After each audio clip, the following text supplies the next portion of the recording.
On va vous faire découvrir un artiste exceptionnel ce soir. Si vous ne le connaissez pas, c'est l'une des plus belles plumes du rap français. Il s'appelle Dinos et il est dans Click. Où je suis, où je vais, d'où je viens. Je suis pas peur, je suis juste perdu en chemin. Je me suis éveillé, je n'avais rien. Et là je m'endors avec tout l'instant. Dinos est dans Click. Dinos, tu viens d'entrer sur le titre Omri, présent sur le deuxième album Taciturne, tourné dans toute la France dès février 2020 et à l'Olympia le 30 avril. J'aimerais qu'on regarde un extrait du morceau Mac, le Biz Freestyle. On connaît la CAF, les allocs, les soutiens scolaires, les huissiers, les cafards et les lits superposés. Dis-moi ce que tu vois quand tu me regardes de près. À 9 ans, j'ai failli crever à Robert Debré. D'après le médecin, mon corps était torturé. D'après la MIF, c'est rien, juste un sort du bled. J'ai choisi cet extrait parce que c'est là toute la beauté de l'écriture de Dinos. C'est des mots très durs, des choses très belles, très poétiques. Vous dites, d'après le médecin, mon corps était torturé. D'après la MIF, c'est rien, juste un sort du bled. La famille, c'est quelque chose d'assez présent dans tout l'album. Le poids des traditions. Ouais. On entend même votre mère vous expliquer. Ma grand-mère. Votre grand-mère vous dire, mais pourquoi tu fais du rap? Ouais. C'est... Comment dire? Je suis assez proche de ma famille. Mon père, mes frères, mes sœurs, etc. Et on se parle énormément, tu vois. Et le truc, c'est que parfois, ils ont du mal à comprendre. Ils ont l'aspect assez violent du rap, l'aspect bagarre à l'aéroport, l'aspect clash, etc. Banditisme, ils ne se rendent pas compte que c'est pas que ça, le rap. Et ce que dit ma grand-mère dans la outro, c'est que ça dure pas toute une vie, le rap. La musique, ça dure pas toute une vie. Le succès, ça dure pas toute une vie. Donc, faut... protéger ses arrières et faut être prêt pour le succès, mais il faut être prêt pour le déclin aussi. Jean-Marc, est-ce que tu veux que je t'explique la vie de Dinos? Oui. Alors, je vais t'expliquer. Dinos est né au Cameroun, il y a 26 ans. Tu m'entends, Jean-Marc, tu me suis? J'ai ta d'oreille. Très bien. C'est lui qui t'entend. Exactement. Vous avez grandi à la Courneuve, en Seine-Saint-Denis, dans le 93, dans la cité des 4000, milieu populaire, mais vous dites avoir manqué de rien. Donc, encore une fois, on casse les clichés. En banlieue, on peut grandir sans manquer de rien. Il n'y a pas des sauvages partout. À l'adolescence, très en bas de votre HLM, mais vos parents vous surveillent, vous restez clean, vous prenez d'amour pour la littérature et le cinéma. Papa qui lisait beaucoup, et vous êtes marqué par un livre, L'Alchimiste de Paulo Coelho. Ouais. Vous en parlez beaucoup dans vos interviews. À l'école, vous dites que vous êtes un fouteur de merde, mais vous avez quand même des bonnes notes. Un peu comme Stéphane Bern. Ouais. Hein? Check Stéphane.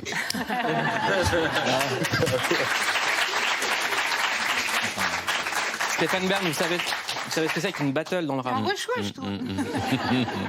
Vous connaissez les battles dans le rap? Oui. Vous avez vu le film 8 Miles d'Eminem? Oui. En France, on a eu un phénomène culturel aussi important que ça. Ça s'appelait les Rap Contenders. En 2012, quel âge, Dinos?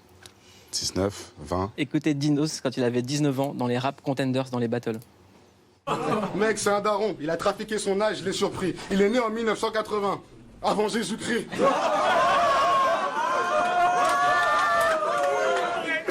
Cesse de me toiser. Fallait venir avec un fer à repasser. Parce que là, tu te fais froisser.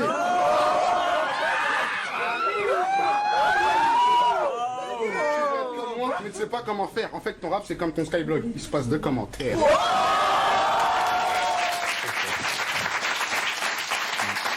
On a un professeur de rhétorique ici.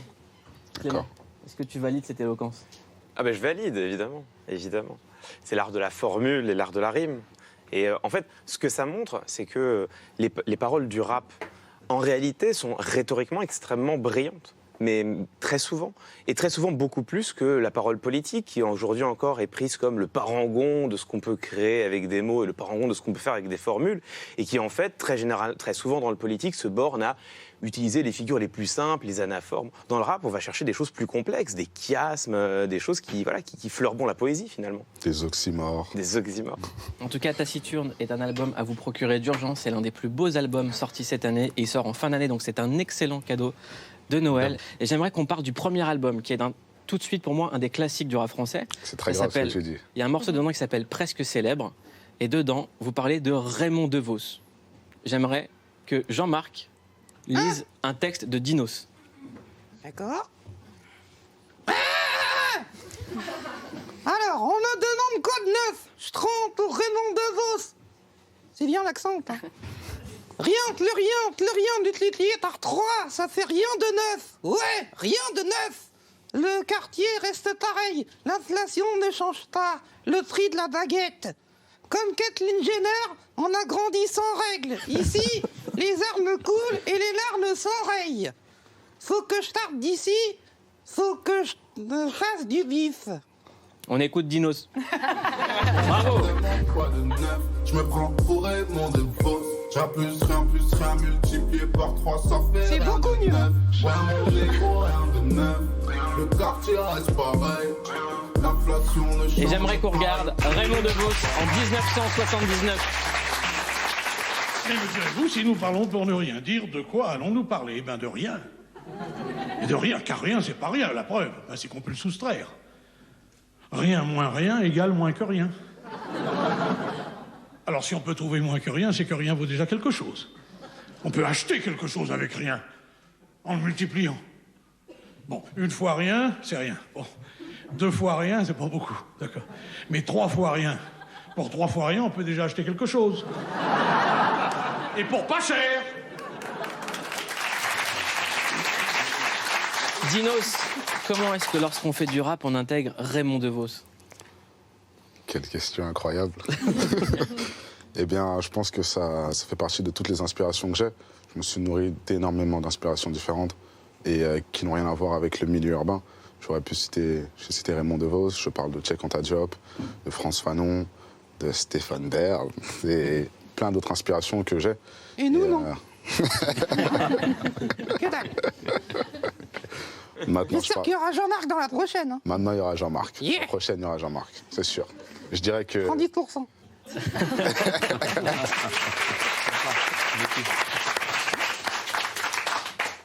Les garçons, j'aimerais qu'on écoute un autre extrait de Dinos. Ça s'appelle « Les garçons ne pleurent pas » avec une légende à qui on passe un immense salut. C'est Manu Dibango. On écoute. Les garçons ne pleurent pas. Maintenant je suis un homme. Pourquoi je ne pleure pas? Mes larmes ne coulent pas. Les garçons ne pleurent pas. Maintenant je suis un homme. Alors je pleure. Alors je pleure. Dinos, est-ce que... Question à tous les trois. Est-ce que le garçon devient un homme le jour où il pleure? C'est la question que je me suis posée pendant tellement de temps. Quand j'étais petit, je me rappelle d'une fois où je m'étais cassé la dent. C'est toujours cassé. Et je suis arrivé chez moi, j'ai dit à ma mère que je me suis cassé la dent. Et je lui ai dit, mais j'ai pas pleuré. Et j'étais persuadé que ne pas pleurer, c'était un signe de force, peut-être quelque chose de masculin, ou je sais pas. Et je me suis toujours persuadé que les garçons ne devaient pas pleurer. Et le moment où j'ai compris que les garçons pouvaient pleurer, je pense que c'est quand je suis devenu un homme. Et je me suis dit que c'est pas grave de pleurer. Moi, j'arrive pas à pleurer. Et je me dis, parfois, j'aimerais bien exprimer, pleurer, mais j'y arrive pas. Et c'est pour ça que j'ai fait cette chanson. J'y arrive pas. Mais j'ai compris que les hommes pleurent. Vous arrivez à pleurer, Jeff? C'est la question à la bonne personne. Moi, je pleure tout le temps, de toute façon. Ouais. Donc, vous saviez, non? Non? Non, ben, je pleure tout le temps. Même là, de fait de dire que je pleure, j'ai envie de pleurer. Oui. Mais non. Non, mais c'est vrai, ouais, je suis quelqu'un de très émotif et il y a beaucoup de choses qui me touchent. Donc voilà. Je pense que c'est ça aussi chez les artistes qui fait qu'on a envie de plaire aux gens aussi. C'est votre sensibilité, en fait. Exactement. Mais c'est peut-être pour ça que vous arrivez à écrire des choses drôles. C'est parce que la sensibilité, ça se décline dans l'humour comme dans l'émotion. Je pense que souvent, les gens qui rencontrent des humoristes dans la rue se sentent obligés de faire des blagues et tout ça. Et que moi, je suis très premier degré, j'ai pas du tout envie de rire dans la vraie vie. Et des fois, on a envie d'avoir une discussion normale et ils sont toujours obligés de te faire rire, etc. Et c'est vrai qu'ils oublient que notre métier, c'est de faire rire sur scène. Et c'est vrai que dans la vraie vie, on aime bien aussi avoir une vie normale, quoi. Avoir des conversations sérieuses. Exactement. Dinos, il y a une rime que j'aime beaucoup dans l'album, c'est « Les lumières des Champs-Élysées brillent grâce à l'Afrique ». Ouais, les Champs-Élysées brillent avec la lumière de l'Afrique. C'est une métaphore un peu... elle est belle et elle est violente en même temps. On va dire qu'elle est violente de par sa beauté. Quand je parle des Champs-Élysées, je parle du symbole de la République, l'un des plus gros symboles de la République. Et ce que je veux dire, c'est que toutes ces lumières-là viennent un peu de l'Afrique. Et je parle aussi du fait que les joueurs de l'équipe de France, lorsqu'ils ont soulevé la coupe, ils descendaient les Champs-Élysées. C'est tout ça, l'Afrique. Et la France, c'est l'Afrique. Pour moi, c'est limite un featuring aujourd'hui, tu vois. Et je trouve ça beau. Jeff est encore très ému par ce que vous dites. Beau. Bah Non, oui. c'est vrai. Je vous offre l'album de Dinos. Ah, avec grand plaisir. Merci Jean-Marc, beaucoup. tu l'auras plus tard, mais Jeff, cadeau. Merci. Et l'album a plusieurs pochettes, donc Stéphane Bern. Ah, super. Vous voulez quelle pochette? J'aime bien celle-là. Allez, Elle est très, cadeau. très graphique. Et je vous J'ai conseille un bon d'écouter choix. Je peux check encore, bien encore. Ouais.